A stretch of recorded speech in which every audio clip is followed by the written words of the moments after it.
Olá, seja muito bem-vindo.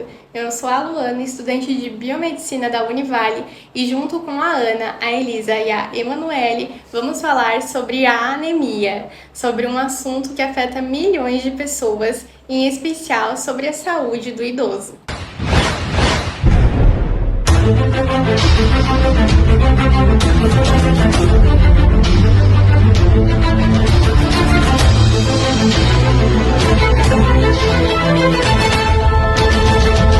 E hoje vamos falar sobre um tema que afeta milhões de pessoas em todo o mundo, principalmente os mais velhos, a anemia. Mas o foco aqui é um tipo específico de anemia, que muitas vezes passa despercebido, a anemia causada por processos inflamatórios crônicos. Com o aumento da expectativa de vida, o número das pessoas com mais de 65 anos está crescendo em todo o mundo. Atualmente, esse grupo representa cerca de 10% da população mundial, mas até 2050 essa porcentagem deve subir para 16%. E o que isso significa? Significa que com o envelhecimento no nosso corpo naturalmente, perde parte da sua capacidade funcional. E isso aumenta o risco de doenças como câncer, problemas cardíacos, diabetes e a anemia, que é o nosso foco de hoje. Segundo a Organização Mundial da Saúde, considera-se anêmico o homem com menos de 13 gramas de hemoglobina por decilitro de sangue e a mulher com menos de 12. Mas vale lembrar que esses valores foram definidos há mais de 50 anos e ainda assim são critérios mais usados até hoje. Mas afinal, quantos idosos são afetados pela anemia? Cerca de 12% dos idosos que vivem em casa têm anemia. Entre os hospitalizados, esse número sobe para 40%. E nos que vivem em instituições de longa permanência, chega a quase 50%. Ou seja, quanto mais fragilizado o ambiente, maior a prevalência de anemia. E não para por aí. Estudos em diversos países reforçam isso. Nos Estados Unidos, por exemplo, a taxa de anemia sobe bastante depois de 75 anos. Na Itália, chega a atingir cerca de 60% ou mais dos homens idosos. E na Espanha, em casos de cirurgia por câncer coloretal, a taxa de anemia passa de 60%. Mas por que isso acontece? O envelhecimento compromete vários mecanismos do corpo, inclusive a produção de células sanguíneas. Entre os fatores que contribuem para a anemia dos idosos estão inflamação crônica, também chamada de inflammaging, deficiências nutricionais, problemas hormonais e renais, e até mesmo o uso contínuo de alguns medicamentos. E outro ponto interessante é que com a idade aumentam as mutações nas células troncos da medula óssea, o que pode afetar diretamente a produção de sangue. A disfunção mitocondrial também entra nessa equação, diminuindo a capacidade de gerar energia e aumenta o estresse oxidativo. Além disso, há um desequilíbrio em uma proteína chamada hepcidina, que regula o ferro no organismo. E quando ela está elevada, dificulta o uso de ferro para a produção de hemoglobina, agravando a anemia. Até aí tudo bem, mas e onde entra a inflamação nesse processo todo? O corpo envelhecido passa a produzir constantemente pequenas quantidades de substâncias inflamatórias. É o chamado inflammaging, que eu mencionei antes, inflamação crônica de baixo grau. Isso significa que o corpo fica em alerta o tempo todo, mesmo sem infecção ou lesão. Citocinas como IL-6, TNF-alfa e interferon-gama são liberadas e interferem diretamente na produção das células sanguíneas. E, ao mesmo tempo, o corpo tenta se defender, produzindo substâncias anti-inflamatórias, como IL-10 e TGF-beta, mas esse equilíbrio vai se perdendo com o tempo. E o resultado? Uma inflamação persistente que atrapalha o funcionamento da medula óssea e dificulta a produção de hemoglobina, levando à anemia. Portanto, a anemia em idosos vai muito além da idade. Ela envolve múltiplos fatores e a inflamação de baixo grau é uma peça-chave nesse quebra-cabeça. Entender essas causas é fundamental para oferecer uma saúde e qualidade de vida à população idosa. E mais do que tratar a anemia, é preciso investigar as suas origens, com foco especial nos processos inflamatórios silenciosos que se instalam com o passar dos anos. E agora vamos falar sobre o que acontece com o ferro no corpo durante a inflamação. Em situações de infecção ou inflamação, como doenças crônicas comuns em idosos, o organismo rapidamente reduz o nível de ferro no sangue. Isso é chamado de hipoferremia. Pode parecer estranho, mas é sim um mecanismo de defesa. O corpo ele esconde o ferro para dificultar o crescimento de bactérias e outro micro-organismo que depende desse nutriente para sobreviver. Então, quem coordena esse processo é um hormônio chamado de epsidina. Ele é produzido pelo próprio fígado. A epsidina aumenta durante a inflamação, especialmente por uma ação de uma substância chamada interleucina 6. A epsidina se liga a uma proteína chamada ferroportina, que é responsável por liberar o ferro das células para a corrente sanguínea. Com a ferroportina bloqueada, o ferro fica retido dentro das células, como se os eritrócitos do intestino, os macrófagos que reciclam os glóbulos vermelhos e os hepatócitos do fígado. E o resultado? O ferro não circula, então falta ferro disponível para produzir novos glóbulos vermelhos, mesmo que o corpo tenha ferro armazenado. Isso é o que chamamos de anemia inflamatória. E como diferenciamos a anemia por inflamação da anemia por deficiência de ferro? Na anemia por inflamação, os exames mostram baixos níveis de ferro no sangue, mas níveis elevados de ferritina e epsidina. Já na anemia por deficiência nutricional de ferro, todos os marcadores estão baixos.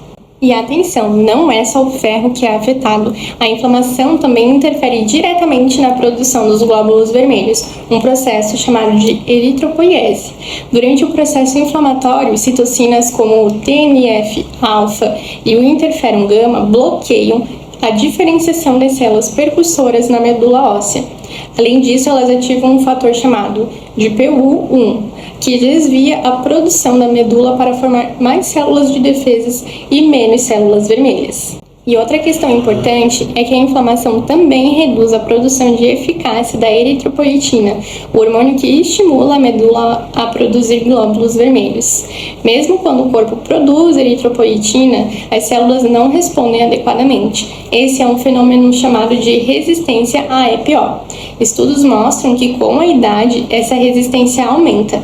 Os idosos com anemia têm menor resposta compensatória à EPO do que adultos jovens, mesmo com o mesmo grau de anemia. E ainda existe outro fator envolvido, a proteína cloto. Cloto é uma proteína produzida principalmente nos rins e no cérebro. Ela é um papel importante na regulação do envelhecimento, da inflamação e da produção de células sanguíneas. Estudos mostram que níveis baixos de cloto estão associados à anemia em idosos, mesmo na ausência da doença renal. Isso porque sua deficiência afeta uma via chamada de fator induzível de hipóxia 1-alfa, essencial para a formação dos glóbulos vermelhos. Além disso, cloto ajuda a controlar o estresse oxidativo e o fósforo no organismo, e sua redução contribui para a inflamação crônica relacionada ao envelhecimento. E agora vamos falar sobre outro aspecto importante, a vida útil dos glóbulos vermelhos. Em pessoas saudáveis, os glóbulos vermelhos vivem cerca de 120 dias, mas na inflamação, esse tempo ele pode cair para 90 dias ou menos. E o motivo? A inflamação ativa dos macrófagos. Eles passam a eliminar essas células antes do tempo. Além disso, o estresse oxidativo, que é causado por moléculas como as espécies reativas do oxigênio, danificam a membrana dos glóbulos vermelhos e torna eles mais frágeis e suscetíveis à destruição. Ou seja, os glóbulos vermelhos vivem menos tempo e o corpo não consegue repor com a mesma velocidade, principalmente quando a produção já está comprometida. E quais doenças estão associadas à anemia inflamatória em idosos? Segundo o artigo, a anemia nessa população costuma ter múltiplas causas ao mesmo tempo, mas a inflamação crônica aparece como um dos principais fatores centrais. Entre as doenças mais comuns estão doenças inflamatórias como artrite, infecções crônicas pulmonares ou urinárias, doença renal crônica, insuficiência hepática e doenças cardiocrônicas. Também aparecem cânceres, tanto hematológico quanto tumores sólidos, doenças autoimunes como lúpus e vasculite. Também aparecem distúrbios hematológicos como as síndromes mielodisplásicas, desnutrição de deficiência de ferro, vitamina B12, folato, vitamina D e outros micronutrientes. Além disso, o uso de medicamentos como anti-inflamatórios, antibióticos e inibidores de bomba de prótons também podem contribuir. O envelhecimento em si já é um fator de risco. Com o passar dos anos, o corpo passa por mudanças na medula óssea, nos rins, no fígado, como a redução de massa dos órgãos, fibrose e acúmulo de colágeno, que vão afetar a produção de glóbulos vermelhos.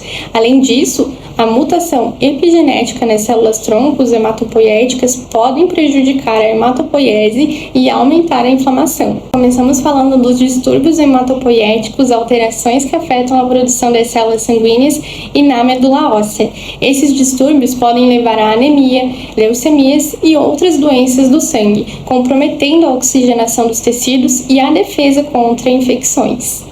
Já as doenças renais podem surgir silenciosamente, prejudicando a filtragem do sangue e o equilíbrio de eletrólitos. A insuficiência renal, por exemplo, impacta a pressão arterial e pode até afetar o coração. E os fatores hormonais também são cruciais.